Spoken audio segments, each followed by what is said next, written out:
Already ప్రజలు decide అయిపోయారు. రాబోయే ఎన్నికల్లో మాత్రం సైలెంట్ ఓటింగ్ ప్రక్రియన ఇండివిజువల్గా అడిగినప్పుడు ప్రతి ఒక్కరు కూడా ప్రతి 10 మందిలో 6 బీఆర్ఎస్కి ఓటేస్తామని చెప్పడం జరిగింది. సో ఇవన్నీ అనాలిసిస్లు మనం ముందు పెట్టుకుంటే సుమారు 5 నుంచి అంటే మినిమం 5% నుంచి మ్యాక్సిమం 8% వరకు అంటే 5 నుంచి 8% మధ్యలో ఏదైనా అంటే 10,000 నుంచి 16,000 వరకు రావచ్చనే అవకాశం క్లియర్గా ఉంది. ఒకవేళ పోలింగ్ పర్సంటేజ్ కిందటిసారి కంటే పెరిగితే అంటే 50% కంటే పెరిగిందనుకోండి, ఇక్కడ పోలింగ్ పర్సంటేజ్ పెరిగితే కాంగ్రెస్కి కొంచెం కలిసి వచ్చే అవకాశం. ఎందుకంటే మైనార్టీస్ ఎక్కువ శాతం పోలింగ్కు రారు ఎక్కడ కూడా. లాస్ట్ ఎలక్షన్స్లో చెప్పా కదా, 1,00,000 ఓట్లు ఉన్న కాడ 40,000 ఓటారు. వాళ్ళు పోలింగ్ పర్సంటేజ్ పెంచుకోగలిగితే కాంగ్రెస్కి కొంత కలిసి వచ్చే అవకాశం అయితే ఉంది. కానీ మా అనాలిసిస్ ప్రకారం పోలింగ్ పర్సంటేజ్ పోయినసారి 1,80,000 ఓటింగ్ పోల్ అయింది. ఈసారి 2 లక్షల వరకు పోల్ అవుద్దని అంచనాలతోటి మనం రీసెర్చ్ చేయడం జరిగింది. 2 లక్షల కన్నా ఎక్కువ అవుతే 1-2% గ్రాఫ్ తగ్గినా బీఆర్ఎస్ గెలిచే అవకాశం అయితే క్లియర్గా స్పష్టంగా కనపడుతూ ఉంది. దానితో పాటు బీజేపీ పార్టీ గురించి చూస్తే యాక్చువల్గా 2023 జనరల్ ఎలక్షన్స్కి 6 నెలల ముందు బీఆర్ఎస్ అధికారంలో ఉన్నప్పుడు బీజేపీ గవర్నమెంట్ ఫామ్ చేస్తుంది తెలంగాణలో నెక్స్ట్ అని ఒక ఆలోచన అందరిలో వచ్చింది. కానీ కర్ణాటక ఎన్నికల తర్వాత తెలంగాణలో కాంగ్రెస్ ప్రభావం ఒకేసారి ఊపందుకోవడం, పెద్ద పెద్ద లీడర్లు కాంగ్రెస్లో చేరడం, దాని తర్వాత బీజేపీ థర్డ్ పొజిషన్కి రావడం జరిగింది.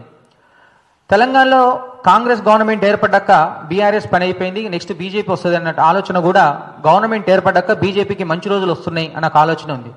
కానీ బీజేపీ పార్టీ రోజు రోజుకు తెలంగాణలో ఏదైతే పార్లమెంట్ ఎన్నికల్లో విజయం సాధించిన తర్వాత బీజేపీ పార్టీలో ఉన్న నాయకుల మధ్య కొంత కోఆర్డినేషన్ సరిగా లేకపోవడం వల్ల రూరల్ స్థాయిలో అంటే మండల స్థాయి, నియోజకవర్గ స్థాయిలో క్యాడర్లో కొంచెం బలాలు తగ్గి కొంత ఈక్వేషన్స్ మారినాయి.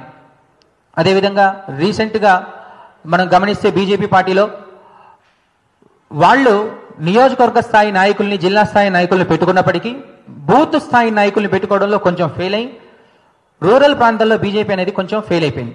ఇక సిటీలో గతంలో జిహెచ్ఎంసీ ఎలక్షన్స్లో 48 స్థానాలు గెలిచిన బీజేపీ మరి రేపు ఈ ఎలక్షన్స్ ప్రభావం జిహెచ్ఎంసీ పడే అవకాశం ఉంటుంది. కాబట్టి ఖచ్చితంగా ఈ ఎలక్షన్స్లో బీజేపీ మంచి పొజిషన్లో ఓట్లు తెచ్చుకోవాల్సిన పరిస్థితి ఉంది. కానీ జూబ్లీహిల్స్లో సర్వే చేస్తున్నప్పుడు బీజేపీ థర్డ్ పొజిషన్లో ఉన్నట్లు గమనించడం జరిగింది. ఇక్కడ బీఆర్ఎస్ వర్సెస్ కాంగ్రెస్ ఎన్నికలే జరుగుతున్నాయి. జూబ్లీహిల్స్లో BRS versus Congress versus BJP అనేది ఎన్నికలు ఎక్కడ కూడా ఏ డివిజన్లో కూడా మనం ఎక్కువగా చూడలేదు. ఒక షేక్పేట డివిజన్లో మాత్రం ఒక బస్సు 2-3 బస్సుల్లో ట్రయాంగిల్ ఫైట్ అన్నారు.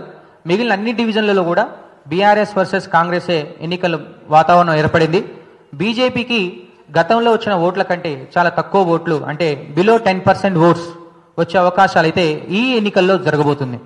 ఈ ఎఫెక్ట్ రేపొద్దున జిహెచ్ఎంసీ ఎన్నికల్లో కూడా కాంగ్రెస్ వర్సెస్ బీఆర్ఎస్ ఎన్నికలు అనే వాతావరణం అనేది జరిగే అవకాశాలు ఉంటే క్లియర్గా స్పష్టంగా కనపడుతుంది. ఇక ఏజ్ ఫ్యాక్టర్స్ మనం మాట్లాడుకున్నట్లయితే ఏజ్ ఫ్యాక్టర్స్లో యూత్ 18 నుంచి 20 సంవత్సరాలు ఫ్రెష్ ఓటర్స్ 12,000 ఉన్నారు. ఇక్కడ 20 నుంచి 29,000 వయసు 72,000 మంది ఉన్నారు. 30 నుంచి 39 ఏళ్ల వయసు ఓటర్లు 96,000, 40 నుంచి 49,000 వయసు వాళ్ళు 87,000, 50 నుంచి 59 ఏళ్ల వయసు 67,000, 60 నుంచి 69 ఏళ్ళు 38,000, ఇక 70+ ఉన్న వాళ్ళు 24,000. ఓవరాల్గా 4,07,000 ఓట్స్ మనం చూసుకున్నట్లయితే ఇక్కడ యూత్లో 12 ఎవరైతే ఫ్రెష్ ఓటర్స్ ఉన్నారో నవీన్ యాదవ్, నవీన్ అన్న అనే ఒక భజన అయితే యూత్లో ఉంది.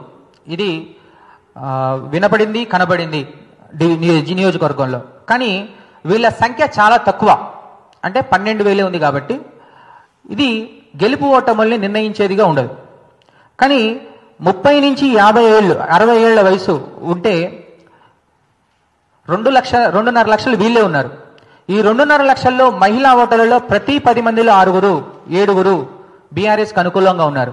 ఇక్కడ మహిళా ఓటింగ్ కీలకం కాబట్టి ఇక్కడ మాగంటి సునీత మీద సింపతితో పాటు ఎంపతి అంటే సానుభూతితో పాటు అయ్యో పాపం అనే ఒక ఈక్వేషన్ మాగంటి సునీత మీద ఎక్కువగా మహిళల్లో వినపడడం జరిగింది. దీనివల్ల మహిళా ఓటు బ్యాంక్లో 70% గమనిస్తే బీఆర్ఎస్కి పడే అవకాశం ఉంది.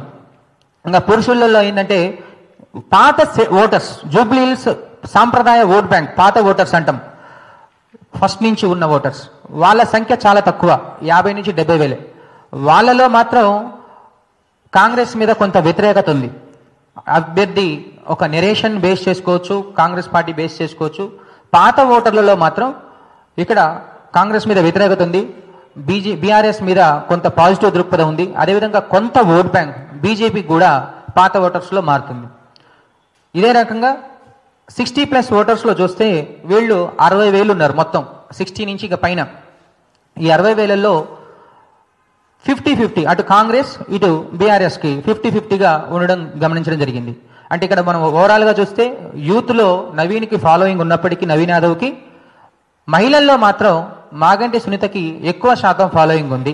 కాబట్టి ఏజ్ ఫ్యాక్టర్స్లో కొంత బీఆర్ఎస్కి అనుకూలంగా ఉన్నట్లు గమనించడం జరిగింది.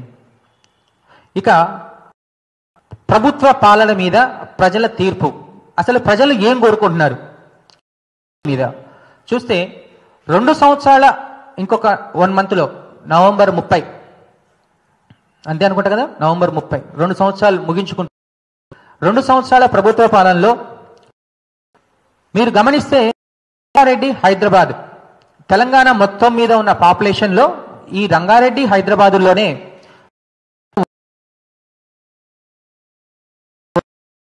కేసీఆర్ ప్రభుత్వంలో ఈ 2 జిల్లాల్ని దృష్టిలో పెట్టుకొని రూరల్ ప్రాంతాల్లో నుంచి వచ్చిన ఓటర్లందరూ ఇక్కడే ఎక్కువ ఉంటారు, ఇక్కడే నివాసిస్తున్నారు. కాబట్టి ఇక్కడ ప్రజల్ని ఎక్కువ కాపాడుకోవాలనే ఉద్దేశంతో గతంలో 10 సంవత్సరాల పరిపాలనలో కేసీఆర్ ప్రభుత్వంలో రంగారెడ్డి జిల్లాకు 3 మంత్రుల్ని, హైదరాబాద్ జిల్లాకు 3 మంత్రుల్ని పెట్టడం జరిగింది, మీ అందరికీ తెలిసిన విషయమే. కానీ ఈ 2 సంవత్సరాల కాంగ్రెస్ పాలనలో ఈ ఉమ్మడి రంగారెడ్డి, హైదరాబాద్ జిల్లాలకు ఒక్క మంత్రి కూడా లేడు అనే ఒక ఆలోచన ప్రజల్లో ఉంది.